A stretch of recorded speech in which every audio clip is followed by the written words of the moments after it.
golden hour, our last one for 2020, the year of unexpected things and unprecedented things, as we should call it. And I think it's quite apt we're ending with our talk with Andrea this evening. It's all about building our inner potential and resilience, and looking at ways in which we can empower ourselves, particularly in times of difficulty and when we're stuck, and so on. So it's a good time to be doing this, because we'll all have a little bit of time to reflect. We normally do that in December, don't we, before we start 2021. It might be a good time to do that. So I think we're in very, very capable hands. Andrea has worked worked as a coach and a consultant and a helper of people for a few years now, being a former lawyer. Was it a lawyer or barrister? Barrister, that's right, in a very hard environment, very harsh environment, and quite a driven environment. So she changed her life. And fortunately for us, she did that. And she has understood her inner wisdom and learned how to capture that. And she's going to show us a little bit of how to do that for ourselves so that we can improve our writing, and also just to capture our hearts and write from a heart-centered approach. So over to Andrea for a lovely experience. Thank you. And thank you so much for inviting me and giving me such a warm welcome. I really appreciate that. And when Bev sort of said to me, oh, come and speak to the group, and I was thinking about what I could really share that would really help writers. And my husband's dabbled in writing, and I've coached a number of authors over the years and creatives. And I thought, for me, it's really like, how can we write more from the heart? The writers that I've spoken to, they really want to get to that authentic writing, that kind of deeper writing, if you like. And so what I really wanted to share with you is some thoughts about how we do that. What is it that we're aiming for, if you like. So my question initially to everyone is, how do you see writing from the heart? What do you know about writing for the heart, from the heart? How do you know when you're writing from the heart? Have you ever experienced it? What is your experience? Is anyone brave enough to share? Just to start. I could share something that set me off. I except that I can't remember the name of the person. I read in a newspaper article about a woman in America, but she has a sort of a Scandinavian or near Russian type of name, and she's a consultant to actors, scriptwriters, songwriters, including very famous names that we would know. And she has, and the article is about how she gets them to dig deep into their deepest experiences and draw that out and reflect that in their creativity. And I remember reading that and thinking, ha, I can do that. And I went and bought her book. And although she writes for script writers and actors and songwriters, I thought, well, it can't be that far away from writing a book. And I'd started on the first sort of scene of a book and got stuck. And just thought, okay, well, that's me, one trick pony, one idea here. But, by the time I treated her book like a textbook. And by the time I got to the third chapter of her book, I had my entire book plotted out. Wow. And and then I just went for it. So, but it was based on this drawing very deeply on what your responses were to life's experiences. Yeah. So when you were writing that, you know, pulling out all of your book, how did that feel? How did it feel that was different? What was different about that? I was more focused on what words would adequately express those feelings, and then it's extended to landscape descriptions, scenes. So I needed the words to reflect the depth that I was plunging, essentially. So I was kind of more focused on that. But interestingly, I sent my book to a literary consultant, and I knew which sections she was going to say, this needs more work, that needs more work, because it was the sections that were unpleasant and difficult to delve too deeply into. Isn't that interesting when we get a different feeling about it? So we know it's like it's rubbing in some way. Thank you so much. That's really helpful. Does anyone else have anything to add? You know, how do we know when we're writing from the heart? I love that feeling of that description, and she knew she wasn't. Anyone else have anything you might like to? Well, I think I always write from the heart. James was actually always calling my attention because it's too much from the heart. And sometimes when you write from the heart, it's difficult to connect with the techniques, because sometimes you have to forget your heart to be more in the techniques. But normally, sometimes I really cry, literally cry. I have to clean up my face to keep writing. I don't know, perhaps because I'm Brazilian. No, I wrote a story over the summer, and by the time I come to the end, I was in tears. It moved me so much, and I was like, well, it wasn't as though I was writing. I don't know whether you've had that experience before, but it's like it's flowing through you at such a rate, and you're like, I have no idea where this is coming from, but it's so good, and now I'm crying because it's like someone's telling me the story. Yeah, this is the way I feel. For me, it's a wonderful moment from the soul.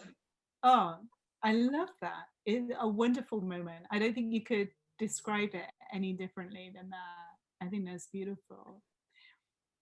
Does anyone else? I don't want to cut anybody off. Does anyone else want to share anything at all? So we know, right? We know when we're writing from the heart, or when we're writing from here.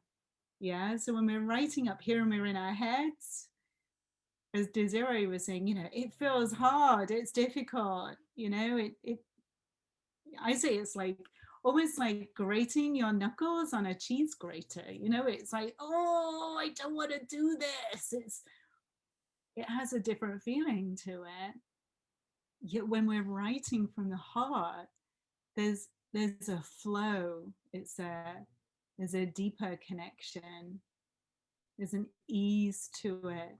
Yeah, we may have to go back, we might have to edit it, or we might have to, but the essence of it is all there because we're writing from a different place. Yeah, I always say I almost feel like a conduit when I'm writing from the heart, you know, like it's just kind of somehow channeling through me. And I struggle to keep up because I can't type fast enough, you know, because it's just coming so quick. And that for me is writing from the heart. We're writing from that different place. So on the other side of that coin, of that beautiful feeling, what stops us? What do you think stops us from writing from the heart? What gets in our way?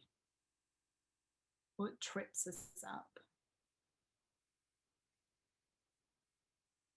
And we sat there and our computers open with our blank piece of paper. You know, what stops us from just switching it? Would anybody like to share anything about what they feel might stop? I believe it's Okay. so. I believe it's difficult. We lose the connection when we have to write, for example, about love. Is an example, but you just broke up with someone, so you are not in the mood of the what you have to write.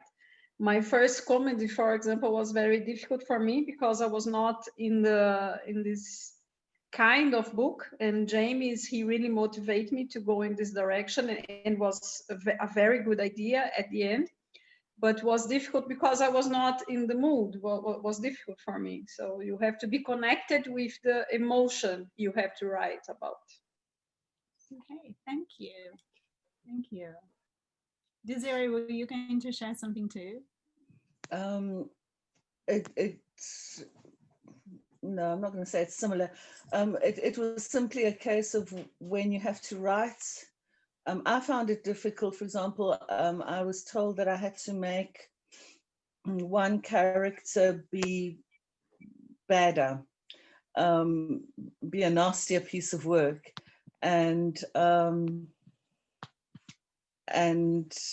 to have to think of the kind of things, the tricks that a man would pull to be a nasty piece of work, and to dig deeply over that was very uncomfortable, and I didn't want to do it. My mind reared away from it constantly, so that was hard. Yeah, I can imagine. I can imagine. Is anything else?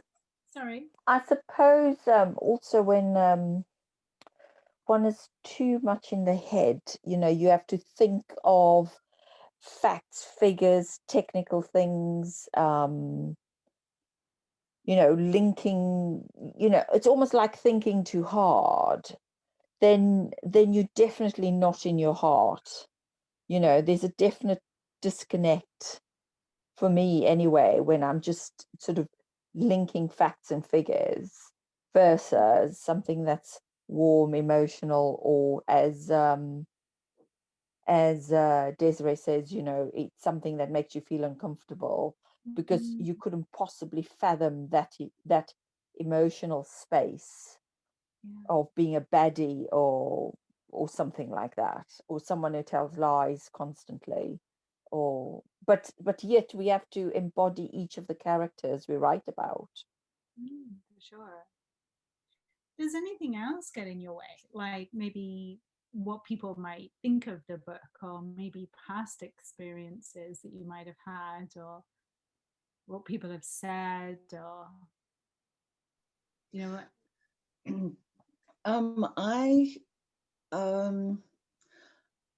I realized that, you know how they say you should write about what you know, and then when something enters the story that's completely outside of your experience, for example, as a heterosexual woman, if I were to write about a homosexual relationship, there's I sort of feel, well, you're treading on ground that's walked by other people. Do you have the right to go here, you know? Yeah, so there's like an uncomfortableness. Well, it was kind of a thing of nobody likes a tourist. Yeah. And often our head does get in the way, doesn't it? From writing in the heart, you know, writing with our hearts more, you know, we do worry You know, I mean, and I think that's a really good example that Desiree said, because often when we're writing, we are concerned about how, or we can be concerned about how is this going to be received? Are we going to be judged as a tourist? Are we going to be told, well, we shouldn't have written about that because we have no knowledge about that? Are the facts right? You know, are we going to be picked up on that? And we can sometimes get really caught up with that in our own minds, and our minds become really cluttered and full. And when they do so, we're removed from that nice feeling that we get when we're writing from the heart. What I love to share with people is how we work as human beings, because often we overlook the importance of that, where that creativity comes from. And I loved how is it Carolina or Carolina? Oh, you're on mute, don't worry. I didn't want to say it incorrectly. In Brazil, we say Carolina. Carolina. So say how you wish. Carolina. And I loved how she said, oh, it's a wonderful feeling. You know, and sometimes we kind of overlook it as a, oh, wasn't that a fluke? It just kind of came and it was lovely. Yeah. And we don't realize that that's part and parcel of being a human being, that ability to connect with creativity in that way. Now, I'm just going to throw this out there. It's always a bit of a risk. But where have sometimes your best ideas come from? Have they come from you sitting at your keyboard, bashing away like this? Or do most of them come when you're pushing your shopping trolley around the supermarket, or you're taking a shower, or you're taking the dog for a walk, or maybe you're doing something completely different and an idea will pop into your head? What do you think? How have you experienced some of your best ideas?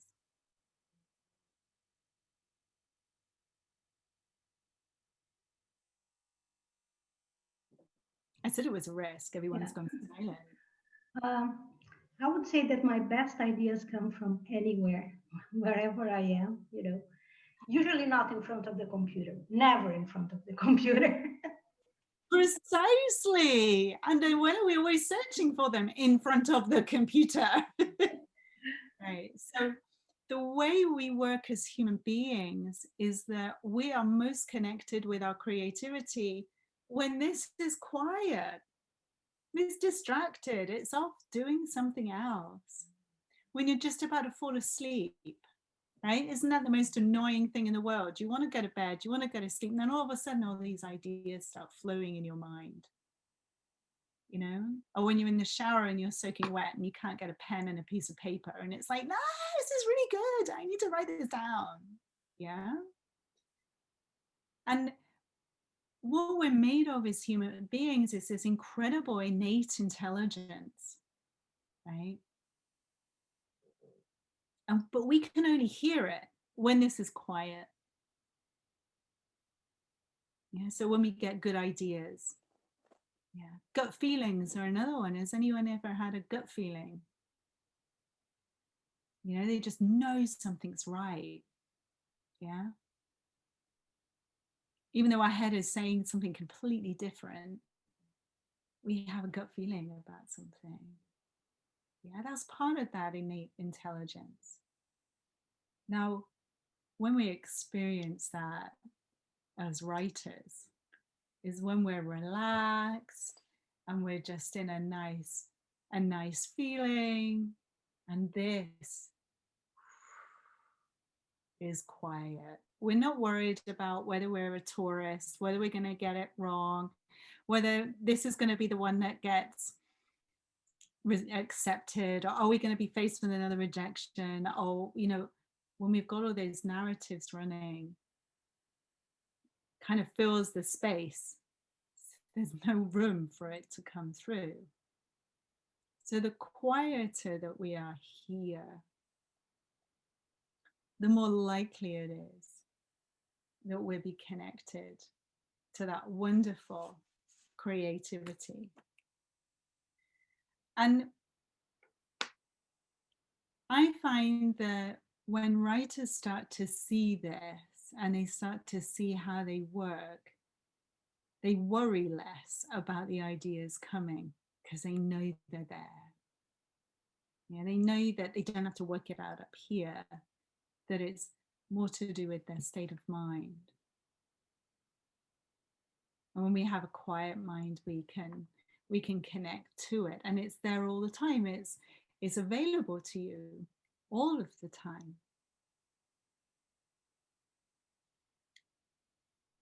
And what I find as well, knowing the availability of this creativity, is when it's helpful when you get asked to do edits or additions, or somebody doesn't like something about a character and you have to rewrite it, or even when you get really knocked back,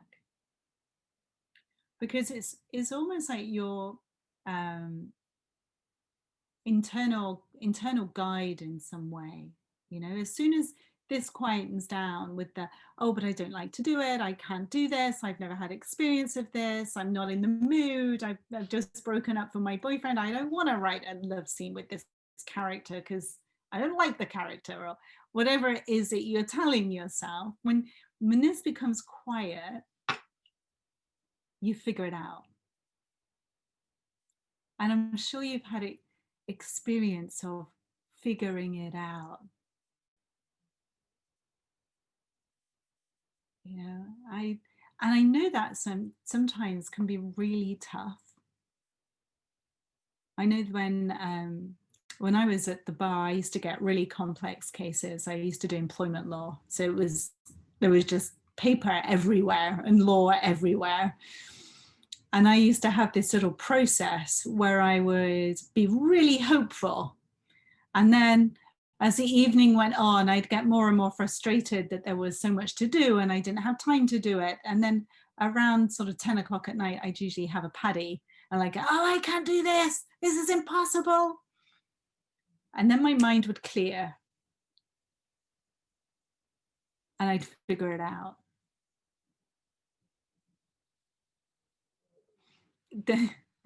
The sad thing is that I didn't have this understanding then. So I had no idea what was going on. So I found that whole process really stressful and really worrying. And I used to wish I could just skip to the end bit without all the stuff and the struggle before. And now when I look back, I can see, oh, okay, what was going on was I was getting really in my head and buying into my insecurities, my insecure thinking. Now, my insecure thinking didn't know what was going to happen the next day or whenever it was I was going into court. Didn't know who was going to say what or what anybody was going to think. Tried to convince me that it was, but it couldn't tell me any of that. But because I didn't realize that, I would continue to engage in a dialogue with it and get really worried and concerned.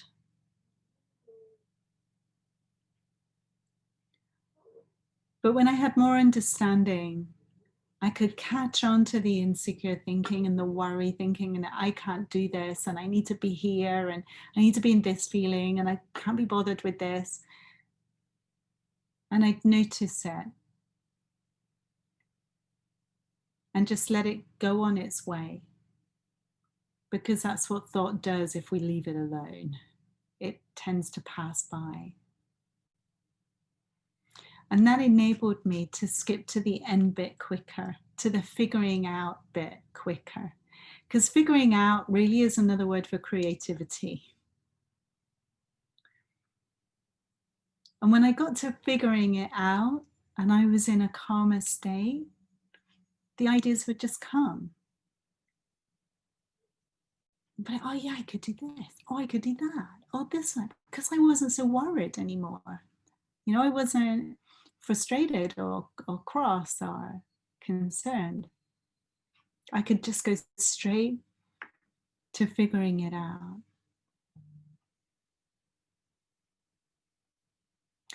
And so for me, when I'm looking at encouraging somebody to write more from the heart, I want them to really understand how they work as a human being. You know, what's driving their experience of writing, or what's driving their experience of what's stopping them from writing, of what's tripping them up. And for them to really see the nature of that more,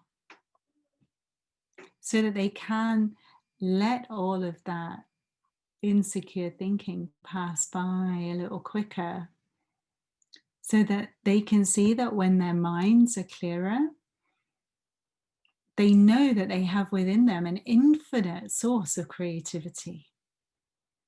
You know, they are that conduit. We're all conduits for creativity. Human beings are incredibly creative. You know, we've just got to look over this last year. And whilst I do agree with that, it has been the tales of the unexpected over the last year.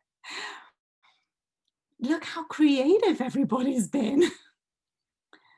You know, we've moved things online, we've done things so differently. You know, now we're coming up with vaccines and all sorts of different things. You know, it's in a very short space of time, we've figured out so many things. So what every single human being has going for them is an infinite source of creativity. And when we write from that, and write from that space, it isn't just a wonderful feeling, because we know when we're there, because it feels really good. It's a beautiful feeling. But also I find it's really connectable to the reader. The reader picks up on it. You know, it feels different. It's often fresher, newer. Doesn't feel like it's been written before. You know, it's not come from all the old thought that we've got stored in our head. It's come from something really fresh. And as writers, you know, that's what we're all searching for. But in addition to that, knowing that you are an infinite source of creativity means that we stress a little less, we worry a little less, and it's a far more enjoyable process.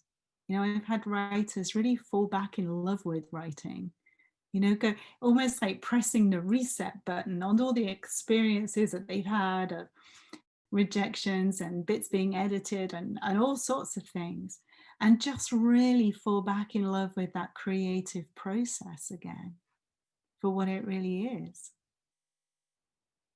And that's lovely. And all from understanding who you are and what you have going for you. So I realize I've probably been going for about 25 minutes, probably a little bit longer. So I don't know if anyone has any questions, or I thought it might be a good time to pause. So I know you usually have questions at this time.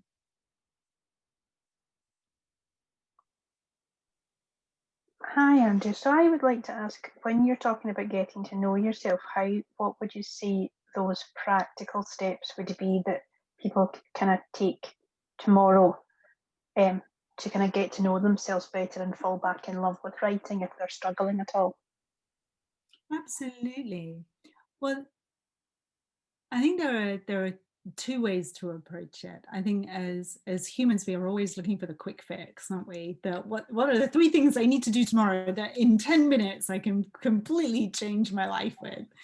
And that's great. And it works if you're in a good mood, but if you're not in a great mood, the last thing you want to do is the 3 steps. You know, it's a little thing of being a human being.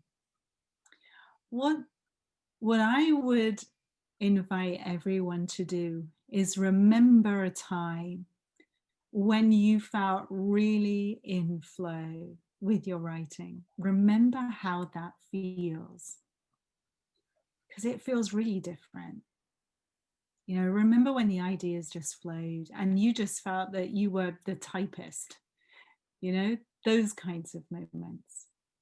And remind yourself of when they were, because when we remind ourselves of when they were, it reminds us that that is what we're made of, right?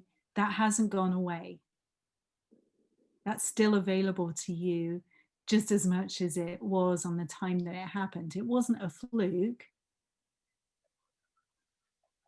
It's part of who you are. And then what we can do is we can then notice what takes us away from that space. So that's like our reset point, if you like. And now notice the narratives that you've got in your mind. So if you're sat there tomorrow morning and you have a blank sheet of paper, I don't know what to write. I can't write. I haven't written for 2 weeks. I don't know what to write. I've got writer's block. I can't do it. I can't do it anymore. Everything I write's rubbish. This is rubbish. Oh no, I've written a sentence. No, it's going to go in the bin. I'm going to read whatever it is, right? I'm using my own really bad experience of writing. I'm not suggesting that anybody has anything like that, but you might have something similar, right? And that's really, you know, a narrative of all our insecure thinking. Now, a long time ago, before I came to this understanding, but I still think it's really helpful, because one, it makes me smile, and two, it might make you smile too, okay? So when I left the bar and I wanted to start my own business and go in a different direction, I had truckloads of insecure thinking. Like, I was worried about what people thought of me. I thought I was going to be a failure. It was all going to go wrong. And what if it went wrong? And then what would they think? And who was I to do this? And I could have written a thesis on every single insecure thought that I had. And my own, what I call my own wisdom, that innate intelligence, one day it occurred to me to call it a name. And I called her Mavis. Now, I don't want to insult anybody who is called Mavis. That's just what came to me. And in my mind, she was this wizened old lady with a big pointy finger that would just sit on my shoulder and point at me all the time, right? So it's going to be like this. You're no good. You shouldn't be doing this. You shouldn't be writing that. Who are you to write about this? You're a tourist. That's what she'd say to me, something like that, if I was in Desiree's shoes. Now, what that enabled me to do was to see that Mavis couldn't tell me anything. Right? She had no idea what was going to happen in the future. She wasn't a fortune teller. Right? She couldn't tell me what people were thinking. She couldn't tell me how things were going to be received. She couldn't tell me whether what I was writing was rubbish or not. She couldn't tell me anything. She had no information in what she was saying. There was nothing, no truth in anything. Yeah, so what? A teacher said to me when I was 10 years old that I wouldn't amount to anything, right? Well, now, I'm not going to tell you how many years later, but that teacher wasn't here now in the room, right? So Mavis couldn't tell me that. And so by kind of seeing that, oh, when Mavis is talking, I don't need to pay attention to her because she talks rubbish all the time. And I began to see that my insecure thinking was full of rubbish. Sometimes it felt real. And I could let myself off the hook on those times. But if 85%, 90% of the time, I recognized that it was Mavis, I could let her go. That was a lot less insecure thinking than I was doing before. Yeah, and I find in the main what stops us from connecting with that beautiful well of creativity and fresh inspiration is our own personal version of Mavis, with her own very personal narrative that we have curated over the years. And she is the most remarkable work of fiction. I mean, she really should be the fiction writer, because she really is an incredible work of fiction and is totally believable. But she is that, a work of fiction of our own beautiful minds. So you think it's a good idea for when you're feeling like that to actually give that a name and make that another person? You feel that does that take away quite a lot of its of the power of that kind of talk? If you feel that works for you and it enables you to see the illusion of it, so that you can sit at your desk, and I mean, this is what I had a picture of her at one point on my desk, so I could literally tell her where to get off because I was so tired of her talking to me. But what that does, what we're doing at a kind of how we work level, is we're seeing the illusion of all of our insecure thinking. It's not real, right?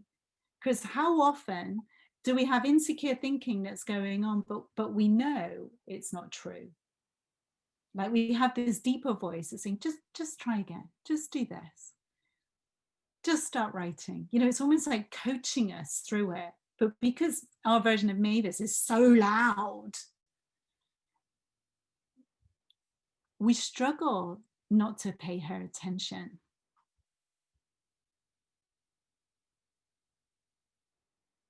Now, it may be that helps you, or it may be that simply hearing this and realizing, oh yeah, that isn't real. I know I'm telling myself I'm no good at writing, but I know I am. I've done this and I've done this and I've done that. So I know. So it's the insecure thought that has no information in it. That may be enough for you. Or you may want to stick up a picture of a really wizened old lady and say, hey, you, shut up. I'm not listening to you today.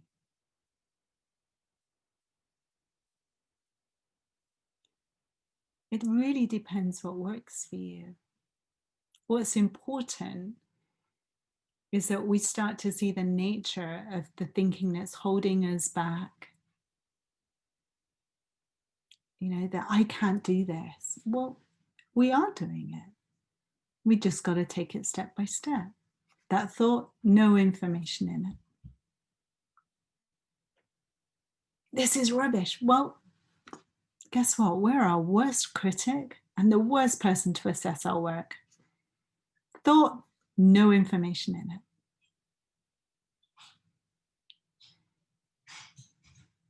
I'm going to get criticized about this. It's Wednesday evening on the 16th of December. I have no idea what the future holds. I don't know what's going to happen. So that thought, no information in it. So the more we see that our thinking has no real, tangible information in it, the more we can let that go. And that enables us to be more connected.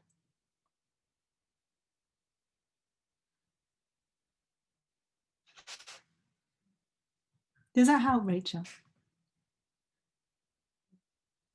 Yes, it's a very good idea, because I think it is that internal talk. It's a good idea to put it somewhere else. Like when Carolina was talking about not feeling that she could write about love, then you just have to write that down. Almost somebody's telling me. or look at someone and go, I'm not interested in you telling me that I can't write about love, because I can write about love and I'm going to do it now. Yeah, you can. And the more we see that, oh, I can't write about love, well, in some ways that's futurizing, right? Because you're saying to yourself, you can't do some future event. You don't know. At the moment, you're sat here and it's perfectly possible that you can write about love. And the quieter your mind is, the more able you'll be able to. And if you've written about love before, there's even more reason to not be able to write about love again.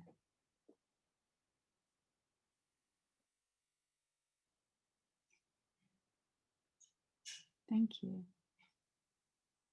Does anyone else have any questions? I had one, Andrea. So, I mean, great tip on sort of giving the demon, I suppose, a face and a name, and you can then talk to it directly. But sometimes we can be in this little spiral for quite a time. And is there a way in which you can recommend that you can kind of arrest it quite quickly and to be more productive? Or is it something that you just have to sit with and wait till the stuff appear? What do you recommend? Right. Well, I'm smiling when you called it your little demon. In many ways, I mean, I moved on from calling her Mavis. I call her little Andrea now, because I thought that was a little more compassionate.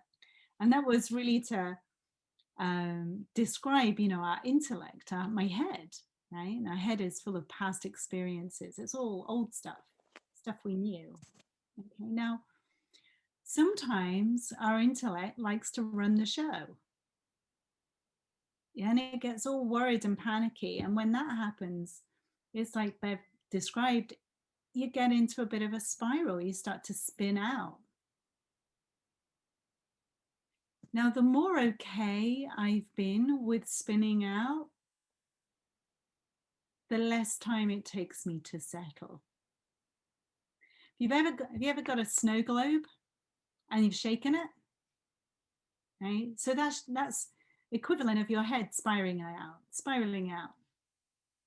Okay? You're just shaking the snow globe.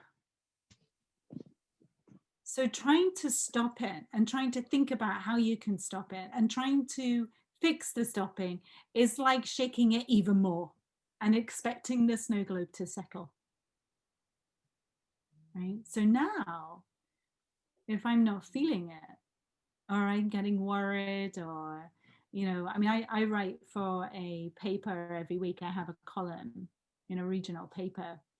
And sometimes, you know, I'm terrible because I leave it to the last minute every week. And every week I say, right, this week I'm going to do it a few days before.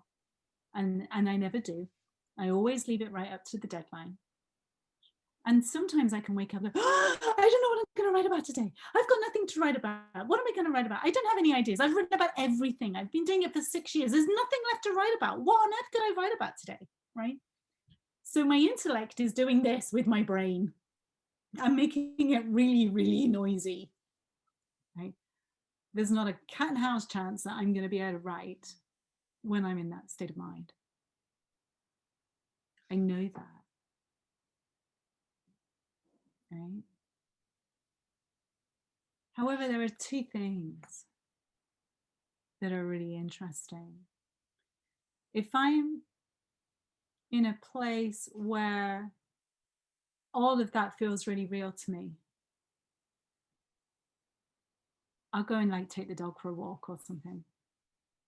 I'll do what makes sense. And often it's something to just take my mind off it for a little bit so I can settle the snow globe. Sometimes I'll grab a piece of paper and a coffee. But ultimately, I'm listening to my own intelligence as to what I need. Because what works for me on one day might not work for me another day. But my own system knows what I need to settle me. Sometimes my deeper intelligence say, pull yourself together, get your laptop open, Have a look at what you've written over the last 6 or 7 weeks. Something will come. And invariably it does. Sometimes it's telling me to just don't go anywhere near for a few minutes. So the easiest way to get it to settle is to listen. You've noticed your head is in a spin. That is incredible. It's one of our amazing gifts as human beings, is that the ability to notice our state of mind. And the next is to listen. We know what it is we need. The little version of us in our intellect might not agree and might say, yes, but you've got a deadline. You've got to do this. You've got to sit at your desk. You can't do that. You can't go off for another walk. You've been on 5 already today. Whatever it might be saying. But ultimately, when we rest in what we know and what we know we need, that is often the key to settling our own mind. Does that help, Bev? Great question. Love that question. No, that's really helpful. Thank you. I suppose, you know, we all have those ups and downs, and for me, really, it's about not being so stuck with it. As you say, I liked your analogy of the snow globe, so that'll certainly be helping me when I do my little jingle in my head and get a bit lost. I quite like that. So it's just to settle those the snowflakes in the snow globe. I like that. Thank you. Yeah, and what you say is so true. We all have ups and downs. We're not designed to be constant. We're designed to experience a whole range of different thoughts. That's what creates our experience. And we're designed to experience them in different degrees of intensity. That's how we have our experience of human beings. So we're going to have experiences that are going to be different every day, irrespective that we have a deadline or a book that we've got to write. You know, it's just the way we are. And so the less time we spend trying to fix our own humanity gives us one less thing to think about. Takes away a lot of the mental load.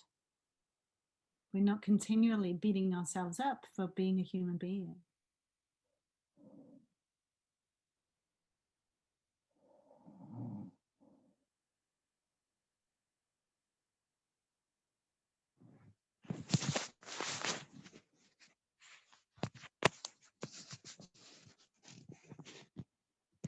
Has anyone got any other questions or anything?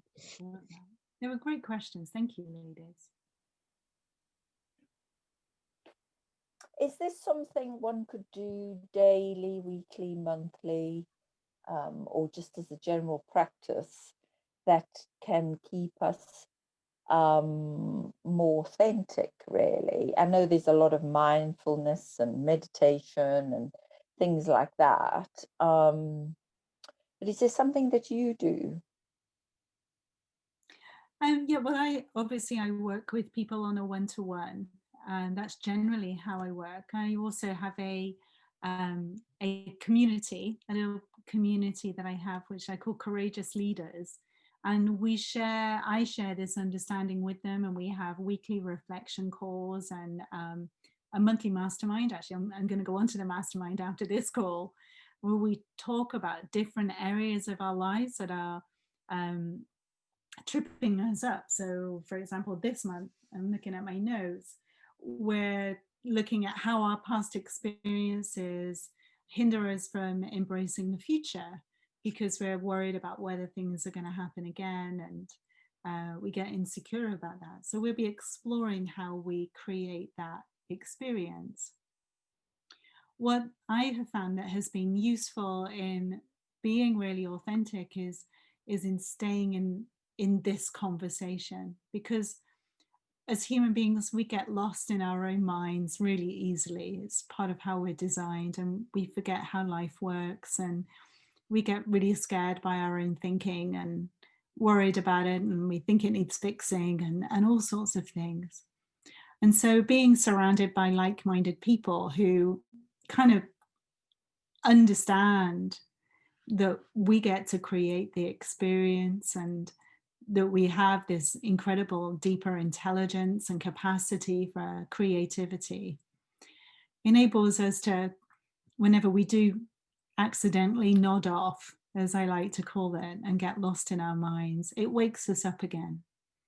And we think, oh yeah, no, this is how I work, and it resets us. And so whilst it isn't necessarily a practice, I liken it to learning how to drive a car, and that when we grow up, we have very little understanding of how to drive a car. You know, it'd be like me giving my daughter, who's nearly 17, a car and saying, right, off you go. You know, she might get it in first gear and then she might bunny hop down the road and she might think that's how you drive a car. And she'll be going forward, but it will be quite hard and it will be very enjoyable. Now, if I were to sit her down and teach her and say, well, actually, you've got another, I need to get another 5 gears and a reverse and a steering wheel, and well, that would make her experience so much more enjoyable. And so that's kind of how I see my role, is enabling people to kind of come out of driving in first gear and really embracing how incredible our minds are and enable them to really use it to its full capacity so that it makes life easier and more enjoyable. So we don't have to practice, we just need to understand. I suppose it's also that edict of just being in the here and now, and as you say, just enjoy things rather than be thinking in the future, which is where we become anxious and worried because we can't really control that. That's And right. yeah, so, and it's trusting that, I suppose. Yeah, and the more we see that, oh, my thinking takes me into the future, it creates an illusion for me and I go into the future. And when I go into the future in my mind, I forget that I have this deeper intelligence. I forget I have the ability to figure stuff out and be creative. That doesn't come with me when I project myself into the future. So it feels really scary. So you're right, in some ways, you know, the more we are in the present, the less we suffer. But the more we understand what we're made of, even if we do inadvertently time travel into the future, it's easier for us to remind ourselves, well, that's okay. Even if that did happen, I could figure it out. Because that's what human beings are really good at. So I suppose, you know, just bringing it back to the theme of writing and creating, because I mean, just building on what Desiree said right at the beginning, or one of the things she mentioned was to get herself in that space so that she could articulate what her characters needed to be doing or what the plot needed to be doing, etc. So sometimes I suppose we do need to project into something or somebody else, but it's to have the awareness of what it is you're feeling to be heart-centered. Yeah. Would that be absolutely. I mean, I think sometimes we can overanalyze and over worry when we're being asked to, like, you know, be in a different character or look at something from a different perspective. We put us into that equation. I can't do that. That's hard. That's difficult. I've tried to do that before. It doesn't work. Da, da, da, da, da. We are in that equation then, and we're in our heads. Now, when we have a job to do, when we start to see that, oh, okay, my thinking's creating this experience, I need to just not pay attention to that because that's really not helpful at the moment. That's the equivalent of almost like setting down the snow globe and letting it settle and quietening our own minds.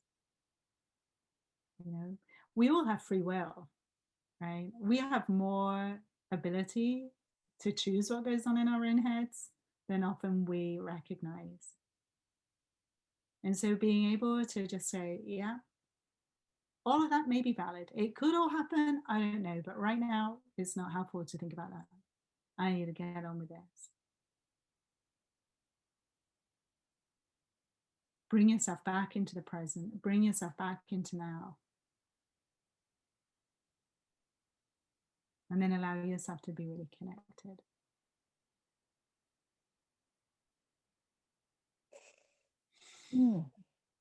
I think we've run out of time, really. Yeah, I was gonna say, I need to dash off to my other call. Yeah, you've left us really thinking and in quite a quiet space of reflection, really. Yeah. So it's a great space to start the week off and to leave us into the Christmas season. Thank you so much, Andrea. And I'm reflecting everybody's thoughts that it was a really good little experience for an hour, just to start thinking about things differently, Yeah. and to helping ourselves and to quieten the snow globe down. So thank you very much, Andrea. Enjoy your next meeting. Sounds like you get a lot of inspiration from your community. Yeah, no, you're welcome. And it was so lovely to meet you all. And feel free to connect with me if you would like to. That's absolutely fine. And if I can help any of you, then do reach out. I'd be more than happy to have a chat. Okay, lovely. So on that note, everyone, just a reminder that this is the last one for today, for this year. Our next golden hour is on the 6th of January, where we'll be celebrating Veganuary, and we'll be talking to Jennifer Moon, who's just published a book on boosting your nutrition and particularly focusing on vegan nutrition. So, and we'll be publishing our last newsletter for the year next week.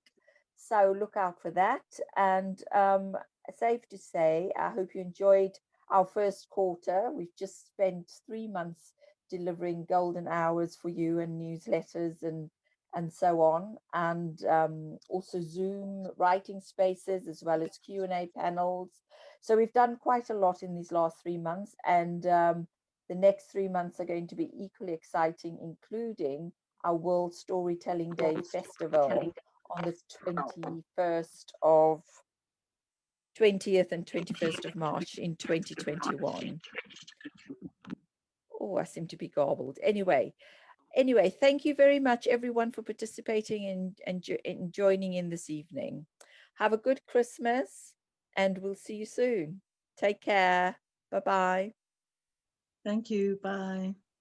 Thank Bye, you. everybody.